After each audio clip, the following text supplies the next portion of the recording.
Hallo und herzlich willkommen zu einem neuen Video von Schuster Automobile. Heute habe ich mal wieder mein neuestes Kochrezept für euch mitgebracht. Und bevor wir mit Kochen anfangen, brauchen wir aber natürlich erstmal Strom. Und deswegen habe ich hier diesen Mazda vorbereitet, denn es gibt mittlerweile ganz viele Mazda-Modelle als Plug-in-Hybride, die hinten sogar eine richtige Steckdose drin haben mit 230 Volt. Und ich zeige euch in diesem Video, wie das Ganze technisch gelöst ist, wie es funktioniert, was es sonst noch zu beachten gibt. Und wenn euch das interessiert, bleibt auf jeden Fall dran. Gleich nach dem Intro legen wir los.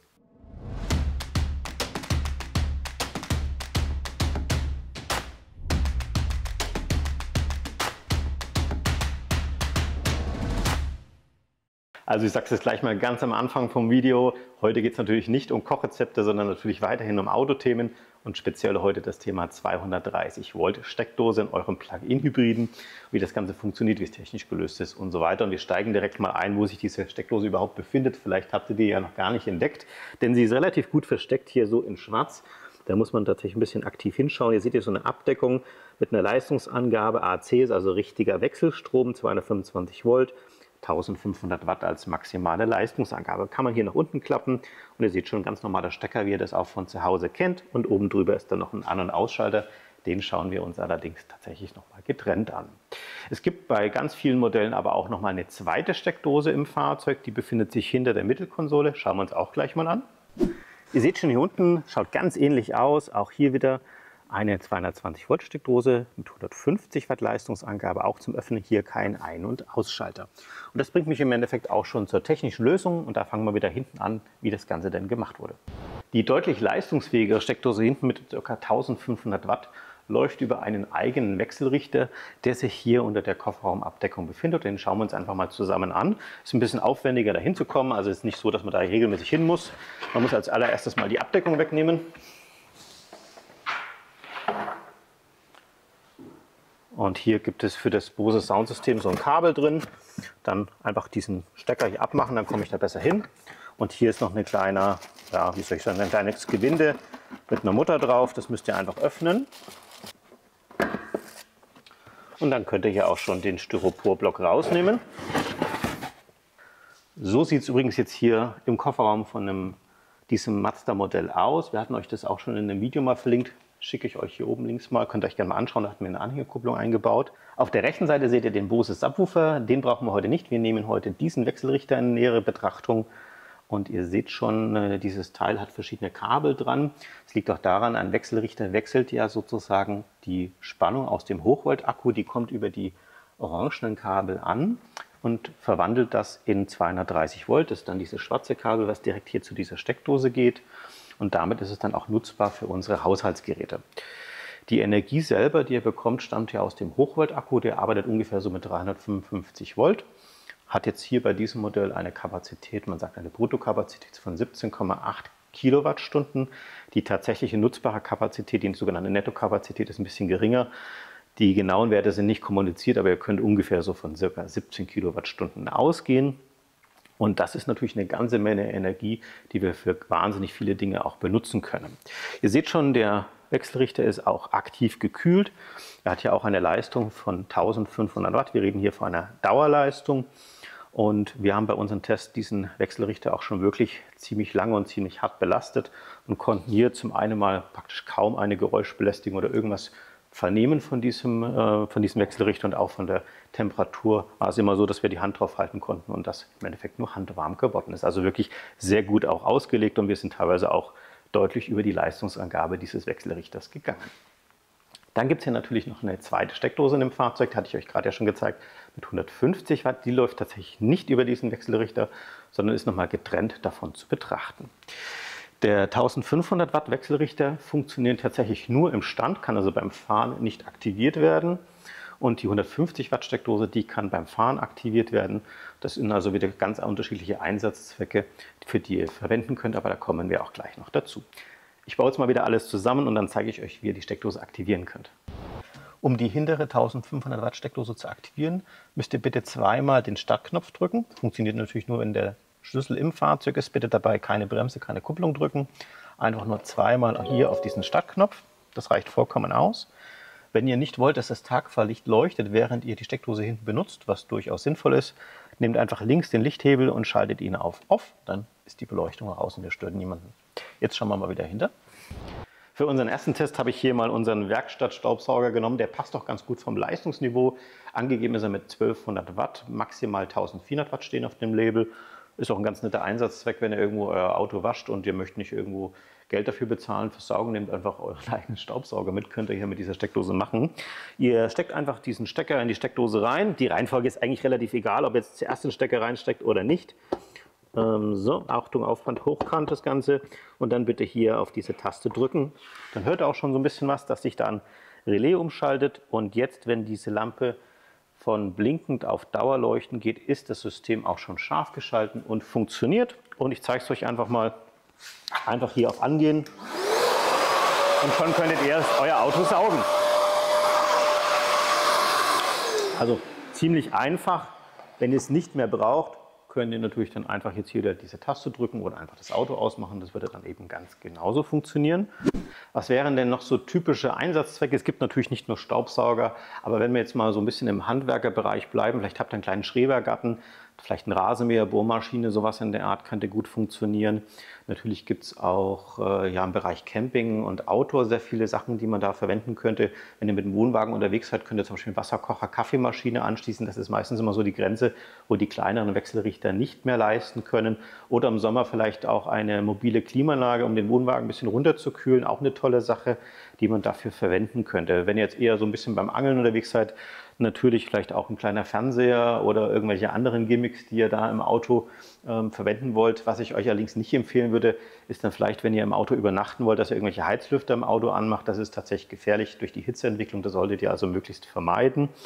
Es könnte natürlich auch so eine Art Notstromaggregat sein, wenn ihr irgendwo einen Stromausfall habt und ihr wollt euer Haus oder eure Wohnung irgendwie noch mit Strom versorgen, dass ihr zum Beispiel Internet habt oder dass ihr beispielsweise irgendwelche Lampen oder Geräte damit laufen lassen könnt, zum Beispiel, dass der Kühlschrank nicht abtaut und euch dann alles kaputt macht. Das wäre natürlich auch eine geniale Lösung, denn mit dem Akku, ihr habt ja wie gesagt ungefähr 17 Kilowattstunden zur Verfügung, da könnt ihr stundenlang im Endeffekt das Haus autark fast schon betreiben. Ja, ein weiterer Einsatzzweck ist natürlich auch Kochen. Deswegen hatte ich auch vorhin schon die Induktionsplatte vorbereitet, denn die ist leistungsgesteuert und wir können damit auch mal so ein bisschen die Leistung testen, was dann das System tatsächlich ab kann. Und das probieren wir gleich mal aus, hätte ich gesagt. Ich zeige euch gleich mal unseren Versuchsaufbau. Wir haben hier ein Doppelkochfeld für Induktion. Die Gesamtleistung des Gerätes ist allerdings deutlich höher, als jetzt hier diese Steckdose leistet. Das heißt, wir werden jetzt nur die linke Induktionsplatte verwenden, haben jetzt hier einfach mal einen Kochtopf mit Wasser. Wir haben den normalen Stecker, den normalen Schuko-Stecker. Ich habe allerdings hier einen Zwischenstecker für euch gebaut, damit wir mit der Strommesszange auch den Verbrauch messen können, dass die Angaben, die hier stehen, auch wirklich stimmen. Deswegen stecke ich jetzt eben hier diesen Schuko-Stecker von der Induktionskochplatte hier in unser Zwischenstück. Und hier habe ich eben das System schon so eingestellt, dass es eben die Amperes misst. Wir sind jetzt also bei 0,8 Ampere. Das ist also der, ich nenne es jetzt mal Standby-Strom von dieser Kochplatte. Und jetzt aktivieren wir die einfach mal. Gehen wir hier mal drauf. Und jetzt habe ich hier 1200 Watt Leistung eingestellt. Wir gehen also schon relativ nah an die Grenze des Ganzen und sehen jetzt hier aktuell einen Strombedarf von ca. 5,4 Ampere. Bleibt da relativ konstant. Und wenn wir das jetzt umrechnen, dann haben wir hier 225 Volt, die wir ungefähr nehmen können, mal 5,4 ergibt dann etwas mehr als 1200 Watt. Also das sollte schon so ziemlich hinhauen. Meistens sind es ja nicht genau 225 Volt, sondern vielleicht 223. Also das funktioniert sehr gut. Wir gehen mal noch eine Stufe höher, gehen jetzt auf 1400 Watt, sind jetzt also nahezu an der Grenze, die als Dauerleistung angegeben wurde, sind jetzt bei 6,3 Ampere, gehen auf 1600 Watt. Ihr seht schon, wir sind jetzt bei 7,44 und wir gehen nochmal auf 1800 Watt und sind jetzt hier bei 8,4 circa Ampere. Wie ihr seht, also man kann diesen Wechselrichter auch deutlich stärker belasten. Das ist allerdings eine sogenannte Kurzzeitbelastbarkeit. Die braucht man auch tatsächlich bei einigen Geräten, wie zum Beispiel dieser Staubsauger. Wenn ich ihn anschalte, ging der tatsächlich bei unserer Messung deutlich über die 1400 Watt hinaus.